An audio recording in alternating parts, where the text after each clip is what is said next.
Primeiro livro dos Reis, rapidinho aqui para nossa meditação. O pastor já está com uma palavra, uma mensagem poderosa para o teu coração. Mas dentro desse mover profético que o Espírito Santo está aqui, viu?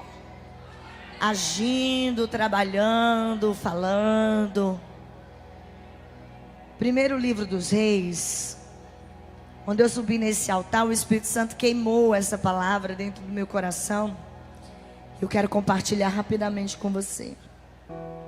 Primeiro livro dos Reis, no capítulo 17. Primeiro livro dos Reis, no capítulo 17. Quem encontrou, confirma com amém. Nós vamos ler juntos do verso de número 4 até o verso de número 14. Segura aí, crente. Vamos lá? Está escrito: você beberá do riacho, e dei ordens aos corvos para o sustentarem. E ele fez o que o Senhor lhe tinha dito. Foi para o riacho de Querite, a leste do Jordão, e ficou lá. Os corvos lhe traziam pão e carne de manhã e de tarde, e ele bebia a água do riacho. Algum tempo depois, o riacho secou-se por falta de chuva. Então a palavra do Senhor veio a Elias: vai imediatamente para a cidade de Sarepta, de Sidom, e fique por lá. Ordenei uma viúva daquele lugar que lhe forneça comida. E ele foi. Quando chegou à porta da cidade, encontrou uma viúva, diga viúva, que estava colhendo gravetos. Ele a chamou e perguntou: pode me trazer um pouco d'água numa jarra para eu beber? Enquanto ela ia buscar água, ele gritou: por favor, traga também um pedaço de pão. Mas ela respondeu: juro pelo nome do Senhor teu Deus, que não tenho nenhum pedaço de pão, só um punhado de farinha no jarro e um pouco de azeite numa botija.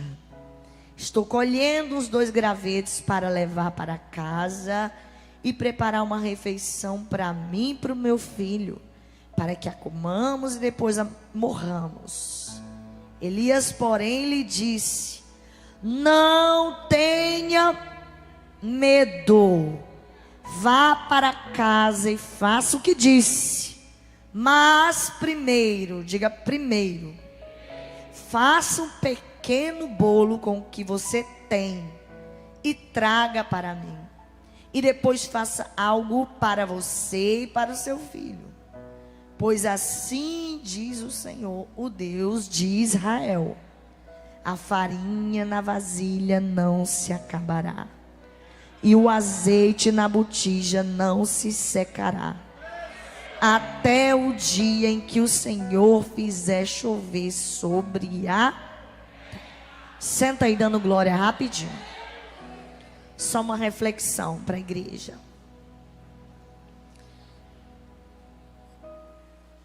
Afirma essa frase comigo aí, categoricamente. Diga: Deus me sustenta. Agora profetiza para esse crente que está com medo aí. Diga: Deus te sustenta, crente. Tu está com medo de quê?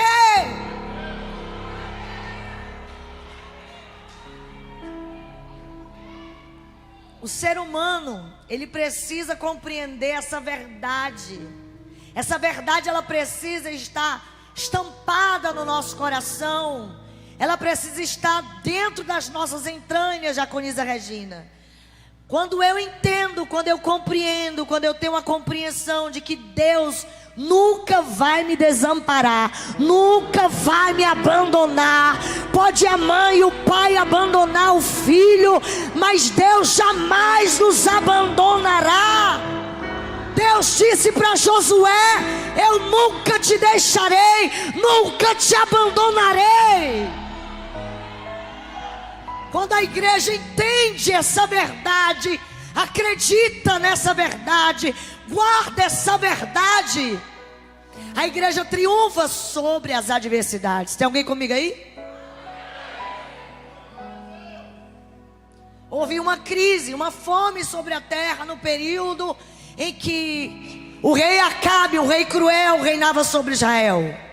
A Bíblia vai dizer que o profeta Elias, presta atenção rapidamente, o profeta Elias, usado por Deus, tudo que esse profeta liberava da parte de Deus, Deus assinava embaixo.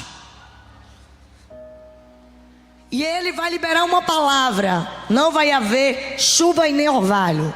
Chuva de dia, orvalho de noite. Pelo menos o orvalho de noite tinha que ter. Mas nem isso tinha. Nem chuva de dia e nem orvalho à noite. Ou seja, nenhuma semente vai crescer. Tudo que eles plantavam ficava por isso mesmo. Não havia crescimento, não havia produtividade. Nada produzia no período daquele rei cruel, porque quando o ímpio governa, o povo geme. Aí o que é que Deus fez? Vai lá, Elias. Elias libera a palavra. E durante 3 anos e 6 meses não chove sobre a terra. Mas o Senhor, o Deus que respaldou o profeta, não somente encorajou o profeta, mas disse: eu vou te sustentar. Nesse tempo difícil, eu vou te sustentar. E olha o que é que Deus usa. Eu acho lindo trabalhar de Deus, porque Deus usa as coisas improváveis. Deus usa um corvo, um animal conhecido na nossa cultura como urubu. Deus usa um urubu como garçom aéreo. Olhe para o seu irmão e diga aí, diga para ele: o sustento de Deus vai chegar, nem que seja por si. Olha aí, 80% da igreja pegou.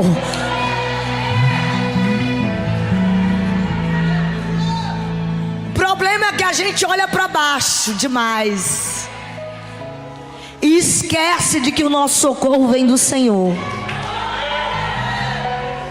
E esquece de que Deus, Ele cuida dos lírios do campo, chão, mas Ele cuida das aves do céu.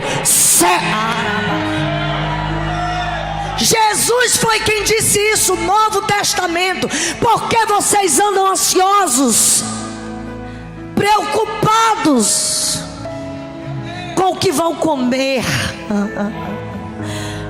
com o que vão vestir? Não é a vida de vocês mais importante do que o alimento? Não é mais importante a vida de vocês? Ei, olha, observa, foi Jesus que disse: olha para os lírios do campo, chão. Nem Salomão se vestiu como os lírios do campo. Aí ele diz: olha agora para o céu, observa as aves. E Deus usa uma ave que não era tão bonita. Deus usa uma ave que não tinha renome, porque Deus quer confundir o teu e o meu adversário. Os corvos vêm, trazem pão, trazem carne. De manhã, diga de manhã, e de tarde. Não sei se você está crendo em palavra profética, mas eu vou liberar, e quem acredita aí pega. Deus vai te sustentar de tal maneira, de dia, de tarde, em vários horários você vai ver o cuidado de Deus.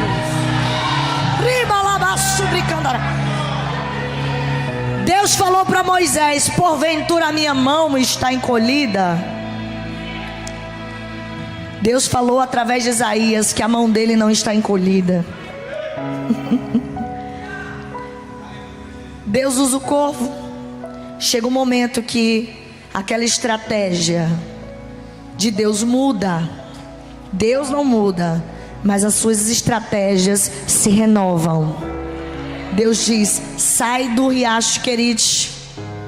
Agora quem vai te sustentar é outro improvável. Pergunte quem? A viúva.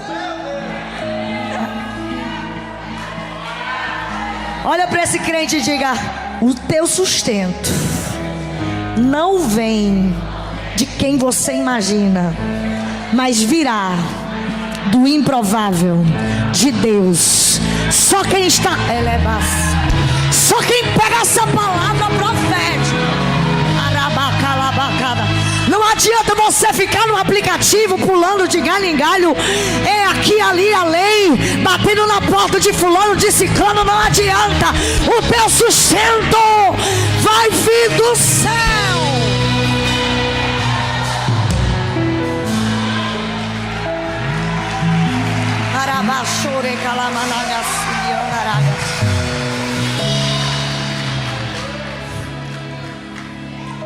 Vou encerrar. A viúva estava com a expectativa de que ela ia comer a última refeição e ia morrer, sim ou não? O que estava dentro do coração dela era essa ideia. O que partia dentro do coração dela era isso. Só que o que eu acho lindo é que a mulher, sabendo que era a última refeição,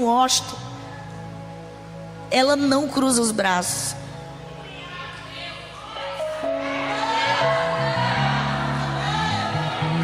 Peraí, o que eu acho lindo é que a mulher estava enlutada, mas ela sabia que dentro da casa dela ainda tinha alguém de pé, vivo, que precisava dela.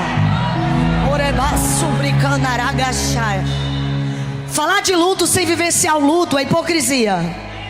Hoje eu falo com propriedade de causa. 2 lutos em menos de 10 dias, de parentes próximos, não é de gente longe. 6 dias um para o outro. Eu disse: meu Deus, eu não aguento, eu vou morrer, agora eu vou morrer. E o Senhor disse: antes dessa guerra eu te preparei para a guerra. Tu lembra?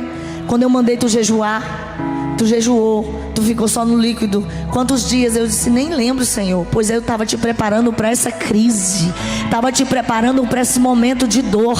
Deus nos preparou na crise, igreja. Entenda o propósito de Deus. Você está aqui hoje se preparando para algo que Deus já tem para você lá fora. E às vezes os planos de Deus são diferentes do nosso.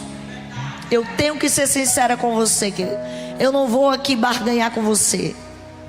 Tem coisa que você vai encontrar lá fora que foi permissão de Deus e que você vai ficar muito triste. Mas eu te garanto, Deus ainda assim te sustentará de pé. Viúva, símbolo de pobreza, símbolo de desamparo, símbolo de necessidade. E ela estava diante de tudo isso, desamparada, sem a figura do marido, figura de proteção, de providência, de segurança. Uma mulher totalmente desprovida de segurança. Mas mesmo assim, o profeta, quando chega na sua região, engraçado que essa mulher não era crente. Olha para esse crente que está ao teu lado e diga assim: Deus vai usar quem não é.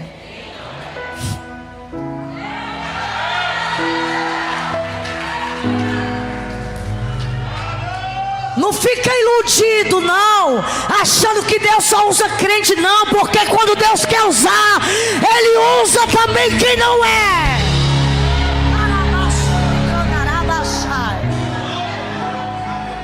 O problema é que a gente quer colocar Deus na nossa caixa e dizer: Deus vai fazer assim, assim. Não. A mulher estava numa região estrangeira. A mulher era de Sarepta. A mulher não serviu o Deus de Israel, mas dentro do coração dela ardia algo. Oh meu Deus. E eu acho isso muito poderoso. Eu acho lindo ver alguém que não cruza os braços diante da crise. Eita.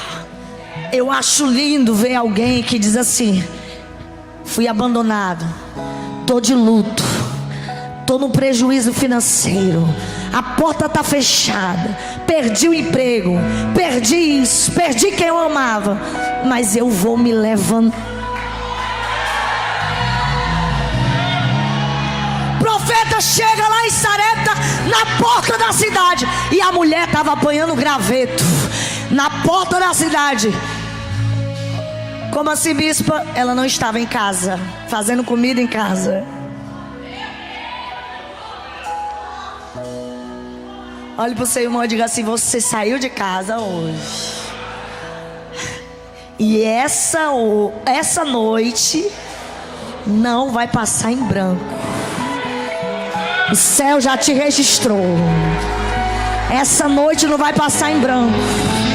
Essa noite não vai passar em branco. Quem saiu de casa para adorar, glorifica.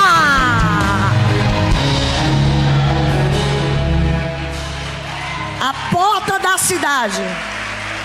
O profeta chega, e aí ele vai conversar com ela.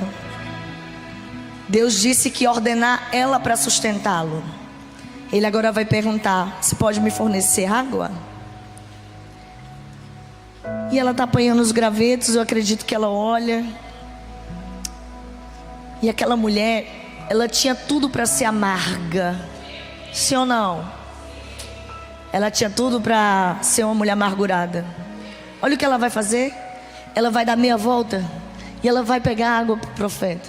Aí no meio do caminho o profeta diz assim: por favor. Porque, querido, Deus sustenta. Mas não é porque Deus sustenta que a gente tem que olhar para as pessoas e ver nas pessoas a obrigação delas fazerem algo por nós. Deixa eu explicar melhor. Tem gente que está enfrentando uma adversidade muito grande, mas acha que todo mundo tem a obrigação de fazer algo por ele, por ela. Eu vou falar com mais clareza, porque tem gente que está dormindo. Cutuca teu irmão e diga assim: Deus vai te sustentar. Mas seja educado, seja humilde, saiba pedir. Saiba pedir. Não é porque Deus vai enviar o sustento que tu tem que mandar em todo mundo, não, querido. Eu quero a cesta básica. Calma aí. Por favor, traga para mim também um pedaço de pão. Ela vai dizer: juro pelo nome do Senhor teu Deus. Olha aí. É gentileza, gera gentileza. Você precisa tratar as pessoas do jeito que você quer que elas lhe tratem. Tem gente aqui que não é porque eu sofri demais, bispo, eu trato todo mundo ignorante. Ninguém tem culpa do teu sofrimento. Ela tinha todas as razões, todos os motivos para dizer: eu aqui preciso que tu traga comida para mim. Deixa de ser folgado. Queridos, nós precisamos entender que Deus está colocando muitos de nós à prova nesse tempo. Para encerrar, ela reconhece que não tinha nada.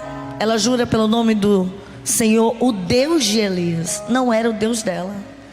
Mas incrível que aquela mulher tinha todas as características de que servia o Deus de Israel. Foi por isso que Jesus falou dela. Jesus no Novo Testamento vai falar assim, ó: haviam muitas viúvas no tempo do profeta Elias, mas o Senhor enviou Elias para aquela ali. Diga: Deus conhece o nosso coração.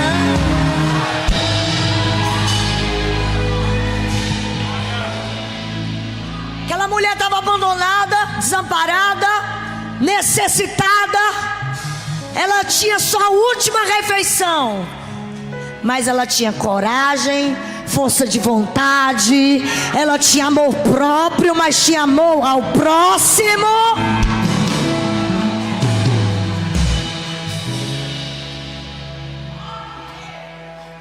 Ela tinha amor ao próximo. Estava apanhando graveto para fazer a última refeição para ela e pro filho. Mas quando o profeta chega, ela poderia ter dito: não vou fazer para você. O que o profeta disse? Faça primeiro para mim. E esse primeiro para mim aqui é algo que a igreja precisa enxergar. Que se a gente não entende que as coisas de Deus vêm primeiro, hoje eu quero que, em nome do Senhor Jesus, você saia daqui hoje sabendo que as coisas de Deus, que o reino de Deus vem em primeiro lugar na minha e na sua vida. Para de acordar e ficar destrambelhado no celular. Vai orar, criatura. Para de roubar o dízimo, colocando no cartão, que no final tu vai ver que ainda não dá para pagar. Queridos, se eu não fosse pastora, ainda assim por onde eu passasse, eu bateria nessa tecla do princípio do dízimo, da prioridade, na primícia a Deus. Deus nos prova em 10%. A gente fica com 90%. Tu tá vendo aí? E pasme, muita gente que entrou no voto aqui não entende que voto é voto e dízimo é dízimo. Então hoje, a conscientização que eu faço com a igreja hoje, dentro dessa palavra profética, que eu quero que você entenda e saia daqui hoje com essa certeza: Deus vai te sustentar. Mas prioriza a Deus, coloca Ele em primeiro lugar na tua vida, e você vai ver o improvável, o impossível vai acontecer. Aplauda Jesus! Posso fazer o dízimo, oferta? Os obreiros aqui, os envelopes, vamos agora recolher. Que é o dízimo, bispo? Eu me converti agora. Dízimo é 10% do que vem para sua mão. Bispo, eu me converti agora e eu tenho uma empresa. Eu tenho que tirar 10% de tudo, é do seu lucro. O que você recebe, aqui tem algumas pessoas que têm mercantis. O que você recebe de lucro é 10%. Dízimo não é obrigação. Dízimo é gratidão a Deus. Amém? Quem é grato ao Senhor? Vamos ficar de pé. Quem vai dizimar e ofertar, fique de pé. E eu vou orar por você agora. E que todo o engano do diabo, que toda mentira que o diabo lançou no teu ouvido, de que Deus vai te desamparar, caia por terra hoje. Você está diante de uma mulher que prioriza a Deus e vê todo dia o sustento de Deus. Deus vai te sustentar de tal maneira que vai haver uma multiplicação tão grande. Queridos, domingo, para encerrar aqui, de manhã eu vi os muros caindo da igreja, no sentido de ampliar, no sentido de ampliar a igreja. Eu vi os muros caindo na consagração. Eu fechei meus olhos e eu vi.